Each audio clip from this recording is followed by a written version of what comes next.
Esta pandemia global nos ha arremecido a todos. Ha arremecido a los gobiernos, ha arremecido a los sistemas económicos, ha arremecido a los ciudadanos en todos los rincones del planeta. Es probablemente, como lo dijo la canciller alemana, la crisis más importante que ha sufrido Occidente desde la Segunda Guerra Mundial. El poeta chileno Vicente Huidobro, en su poema Altazor, describe esa sensación de extravío y de angustia que atenaza al ser humano cuando las certidumbres, el orden en que él estaba asentado, comienza de alguna manera a fragilizarse. Y el comienzo del poema es muy impresionante. Huidobro dice: Altazor, ¿por qué perdiste tu primera serenidad? ¿Qué ángel malo se paró en la puerta de tu sonrisa con la espada en la mano? ¿Quién sembró la angustia en las llanuras de tus ojos como el adorno de un dios? ¿Por qué un día de repente sentiste el terror de ser? Y lo más impresionante del poema es que la voz del poeta invita a Altazor, el personaje del texto, a caer, a descender. Y le dice: cae, cae eternamente, cae al fondo del infinito, cae al fondo del tiempo, cae al fondo de ti mismo, cae lo más bajo que se pueda caer, cae sin vértigo a través de todos los espacios y todas las edades, a través de todas las almas, de todos los anhelos y todos los naufragios.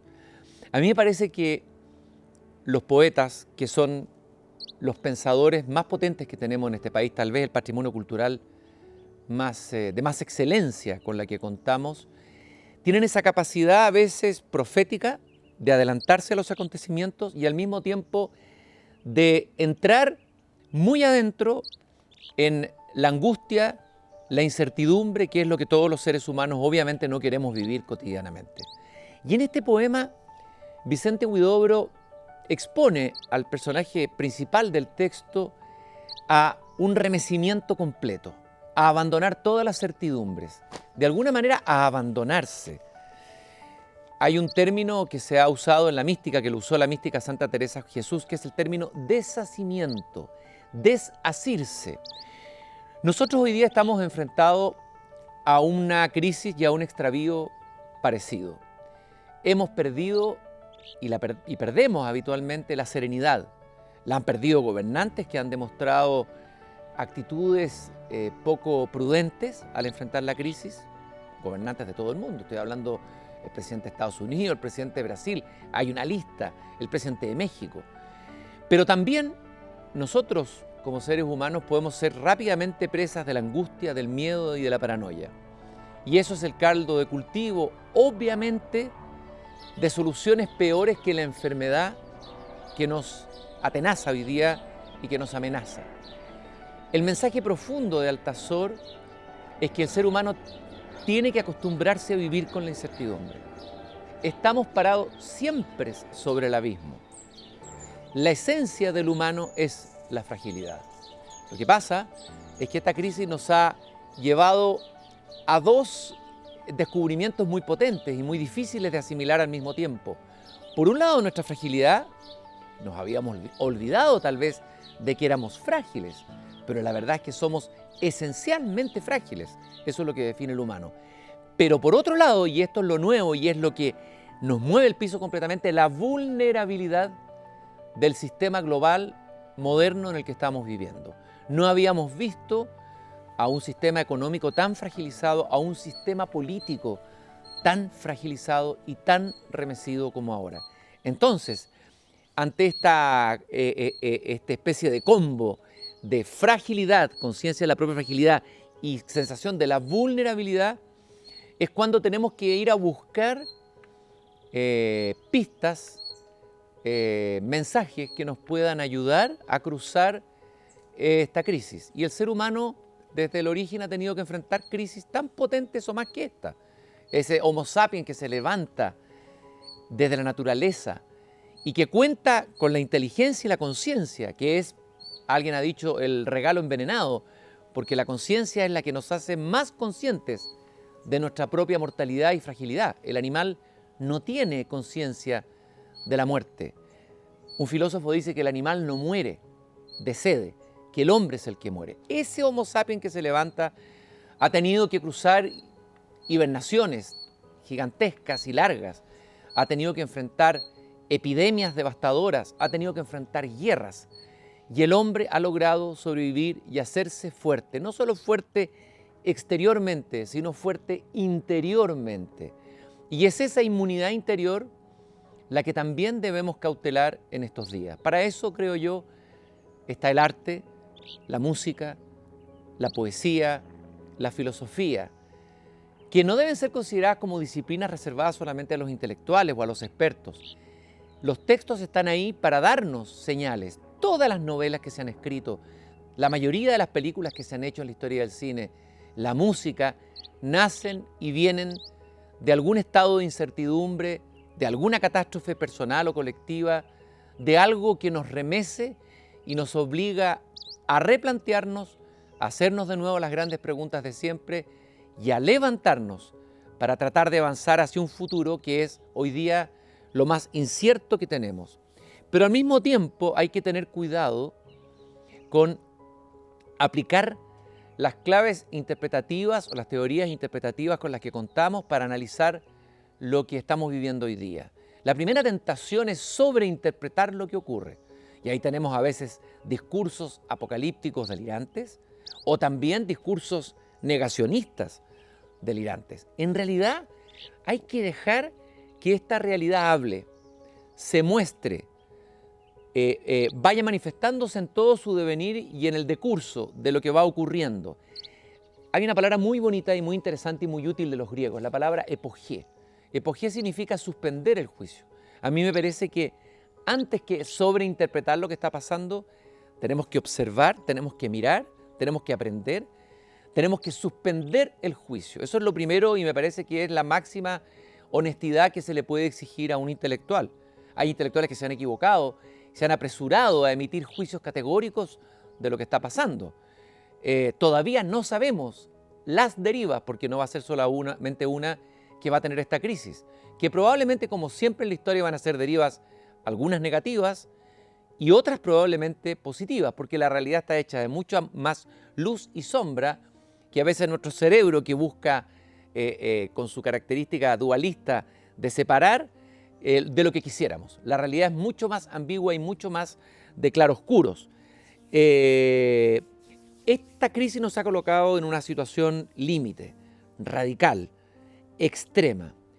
Y es la oportunidad tal vez justamente de poder observar ciertas cosas que en una situación normal no podíamos ver y que ahora se ven amplificadas. Por ejemplo, la política, lo importante que es la política en la vida. Cuando Aristóteles, el filósofo griego, decía que el hombre es un animal político, son politicón, y que la única felicidad se puede conseguir con los otros, estaba fundando las bases de lo que iba a ser la política en Occidente. Nosotros muchas veces consideramos que la política es de los políticos, unos señores corruptos que se preocupan solo de sí mismos. Pero eso es un error garrafal. Hoy día nos damos cuenta qué importante es tener gobernantes sensatos o mínimamente prudentes en los países enfrentados a crisis tan inmensas como esta. Y cuán importante es tener una política sólida, una política bien fundada, una política no contaminada ni por populismo, ni por autoritarismos, como hemos visto en varios lugares. Esa es una primera dimensión de lo humano que hemos visto amplificada hoy día en esta crisis, la dimensión política. Pero también hemos visto amplificada nuestra fragilidad, como decía al comienzo, y nuestra soledad.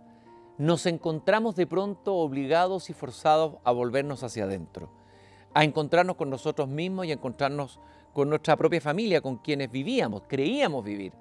Y de pronto nos damos cuenta que estábamos viviendo una sociedad muy acelerada en la que teníamos poco tiempo para dedicarle a los otros, a las cosas importantes que son nuestros afectos, nuestras amistades, nuestros hijos.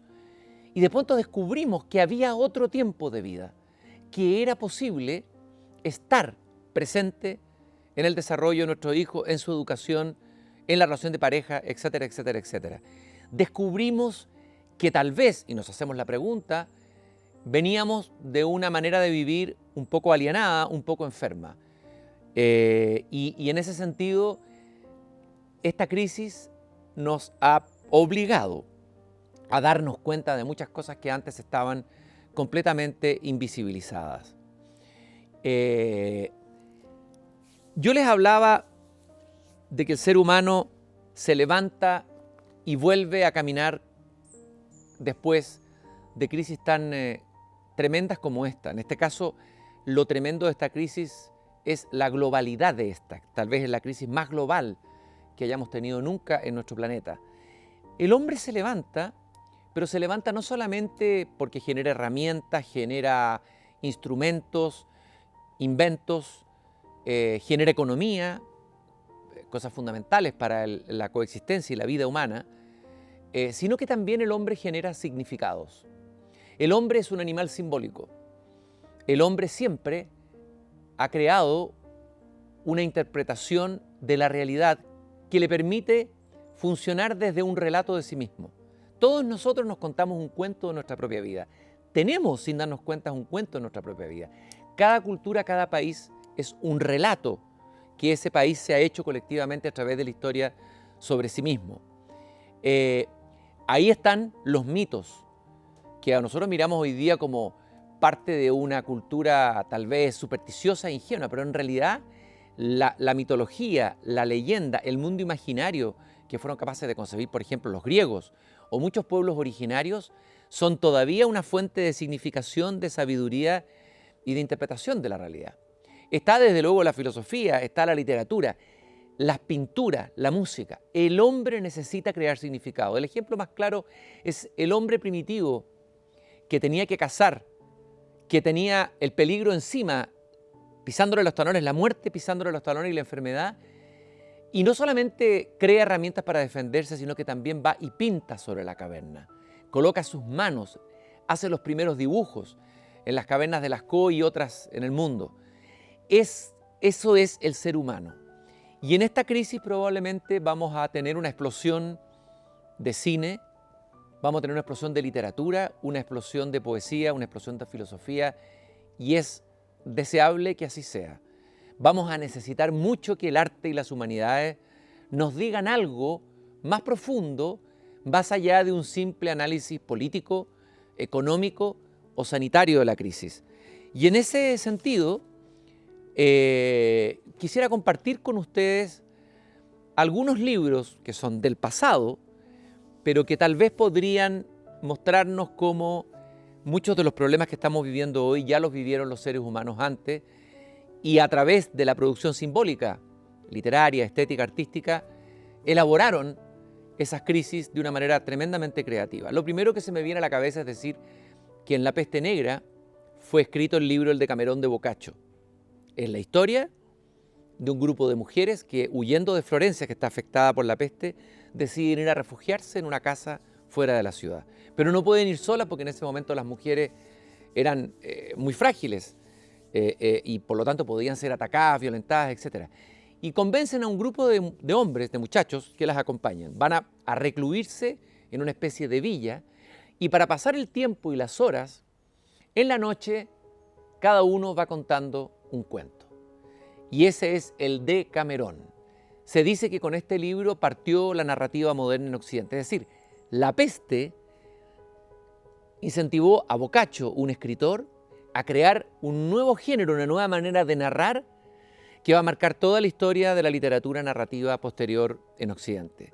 Y es muy interesante esto de que el corazón del libro sea un grupo de personas aisladas de la peste contando historias. Creo que ese ejercicio nosotros debiéramos repetirlo al interior de nuestros hogares. Todas las noches contarnos una historia, todas las noches contarnos un cuento, contarle a nuestros hijos, que ellos nos cuenten a nosotros. Inventar cuentos, inventar historias, es el hombre simbólico que está dentro de nosotros y que a veces delegamos y pensamos que solamente Netflix nos puede dar historias. No, nosotros podemos ser nuestro propio Netflix. Y yo creo que es el momento, tal vez, de contarnos las historias que no nos hemos contado nunca. Un libro muy cercano al Decamerón, también de la Edad Media, es La Divina Comedia de Dante Alighieri. Como ustedes saben, este libro, del cual se celebran de Dante el próximo año los 700 años de su muerte, sigue siendo un libro absolutamente contemporáneo. ¿De dónde nace este libro? Nace de un dolor, nace de una época de crisis, nace del exilio del poeta Dante, que tiene que huir de Florencia porque él estaba involucrado también en las peleas políticas, y nace también de la pérdida de un amor, del verdadero amor de Dante, que fue Beatrice Portinare, más conocida después como Beatriz en el poema La Divina Comedia. Es muy interesante cómo comienza el poema. En italiano: nel mezzo del cammin di la nostra vita mi ritrovai per una selva oscura che la dirrita mia via era smarrita. A quanto e dire quanto ere cosa dura esta selva selvaggia y aspra e forte que en el pensier rinnova la paura. Lo leí en italiano porque suena muy bello y un homenaje al pueblo de Italia que ha sufrido tanto en estos días en la pandemia. Y lo que dice el Dante es que él estaba en la mitad del camino de su vida y se encontró perdido en una selva oscura, y que la selva era tupida, áspera, salvaje, y recordarlo solo le renueva el pavor, y un pavor tan tremendo que dista poco del de la muerte. Así nos encontramos con el comienzo de la Divina Comedia: un hombre perdido, un hombre extraviado, un hombre angustiado. En el fondo, todos nosotros, en un momento de crisis.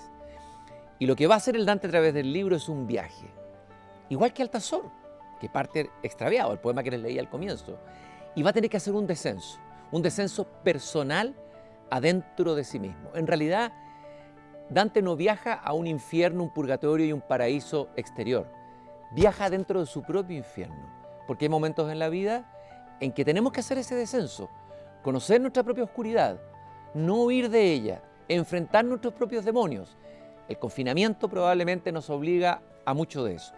Pero eso es para purgar, para limpiar, para poder llegar finalmente a la salida de este viaje terrible que nos va a llegar finalmente al paraíso. ¿Y qué es el paraíso? El paraíso no es algo que esté afuera o que esté más allá de la vida. El paraíso es en realidad el presente, lo que estamos viviendo ahora, solo que visto de nuevo por primera vez, visto con asombro. Muchos de nosotros nos hemos dado cuenta lo que hemos perdido y que teníamos en nuestra cotidianidad. Juntarse solamente 4 personas a tomar un café. Al recordar eso, hoy día sentimos nostalgia y valoramos lo que hemos perdido. Alguien dijo alguna vez: solo conoce el paraíso el que lo ha perdido.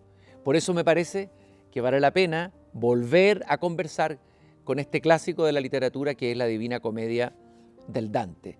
Pero también hay un ensayista, un pensador alemán de origen coreano que escribe unos libros cortitos, sintéticos muy potentes, que se llama Byung-Chul Han, que ha hecho un diagnóstico del mundo del que veníamos. Yo les decía recién que esta crisis nos ha permitido darnos cuenta en qué estábamos antes de la pandemia. Y Chul Han ya había dado una pista. Él escribió un libro que se llama La Sociedad del Cansancio, que les recomiendo vivamente, que es un ensayo en que Chul Han plantea la siguiente y arriesgada tesis. Él dice que nosotros pasamos de ser una sociedad del control, el antiguo capitalismo, en que había un patrón externo que explotaba a un obrero o un trabajador o a un empleado, ¿no?, a una sociedad del autocontrol o de la autodisciplina o de la autoalienación, que es que nosotros mismos somos los explotadores de nosotros mismos. Nuestra sociedad es una sociedad del rendimiento, dice Chul Han. Nos exige resultados y nosotros nos volvemos en los esclavizadores de nosotros mismos. Por ejemplo, yendo más horas al trabajo de lo que debiera ser. Por ejemplo, exigiéndonos más en el trabajo y quitándonos muchas veces horas sagradas que debieran ser de nuestra vida privada y familiar y personal, de autoenriquecimiento personal. Entonces, lo que dice Chul Han, esta es la sociedad del rendimiento, y esa sociedad del rendimiento se transforma en la sociedad del cansancio, porque produce seres cansados y al mismo tiempo deprimidos. Yo creo que vale la pena leer este lúcido ensayo de Chul Han para entender que tal vez debiéramos transitar de una sociedad del cansancio a una sociedad del trabajo con sentido, y donde tal vez incluso el hecho de que podamos una parte del tiempo hacerla a través de internet, online, nos va a permitir ecualizar los tiempos de ocio, los tiempos de trabajo y los tiempos de permanencia en el hogar, y los tiempos que salimos a la calle. Creo que vale la pena leer a Chul Han. Después hay otro libro que indudablemente nos hace mucho sentido en estos días. Me refiero a La peste, del gran escritor francés Albert Camus. Albert Camus, escritor existencialista, autor de El mito de Sísifo, del extranjero y de otros notables libros. En este libro la peste ocurre en un pequeño pueblo en el norte de África. El protagonista es un médico y es interesante ver, un libro escrito más o menos en la década del 50, cómo el comportamiento humano en una peste, o nosotros la llamamos pandemia, ellos la llamaban mucho más brutalmente y además directamente peste, el comportamiento humano es prácticamente igual. Claro que ha cambiado la tecnología, hay muchas cosas que de esa época que ya no existen ahora y cosas de nuestro tiempo que no existían en ese tiempo. Sin embargo, Camus hace un análisis psicológico penetrante de cómo las distintas reacciones de los seres humanos ante un flagelo como este. El que niega, el que intenta arrancar, el que organiza fiestas para evadirse y anestesiarse, el que asume su responsabilidad. El doctor Rieu, el protagonista de la novela, quien se encuentra con un sacerdote, él es agnóstico o ateo, el doctor, y sin embargo, dos hombres de visiones distintas de lo humano, un católico y un ateo, tienen que trabajar codo a codo en la primera línea salvando enfermos.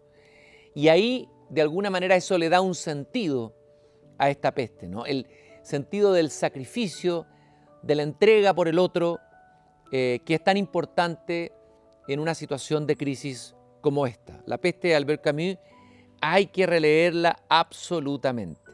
También, y pensando ya en el después de esta crisis, hay un pequeño y bellísimo libro que les recomiendo vivamente, es uno de mis libros favoritos, El hombre que plantaba árboles, de Jean Genot. Jean Genot es un escritor del sur de Francia, del siglo XX, y en este libro cuenta la historia, su propia historia. Él caminaba por las regiones de los Alpes, solía hacer ascensos a la montaña, etc. Y un día llega a un lugar que está completamente estéril. Se ve que había vivido gente, había un poblado abandonado y se da cuenta que ese lugar fue contaminado por unas centrales de carbón que preparaban los mismos habitantes talando árboles y produciendo carbón artesanalmente. Y el lugar está devastado, no hay agua, no hay pájaros, no hay vida y los habitantes se fueron del lugar. Y se encuentra con un señor que vive muy modestamente, un hombre muy humilde en una pequeña cabaña, de pocas palabras, y lo único que le muestra son unas semillas de bellotas que tiene en sus manos. Y se da cuenta que este hombre se dedica todos los días silenciosamente a plantar semillas en el lugar yermo y desértico. Pasan los años, viene la guerra, es muy simbólico en ese sentido el texto, y él vuelve después de la Segunda Guerra Mundial a visitar el mismo lugar y se da cuenta que ese lugar ha florecido, que hay un vergel, los pájaros regresaron, hay agua en las fuentes, es decir, el esfuerzo sistemático, silencioso, abnegado de un solo hombre de plantar todos los días un árbol ha producido el milagro. En ese sentido, esta es una fábula moral que nos enseña que cada uno de nosotros tiene una responsabilidad con el mundo. Que por supuesto que las autoridades tienen una altísima responsabilidad de generar políticas públicas correctas, de tomar decisiones políticas correctas. Eso es claro y hay que exigírselos.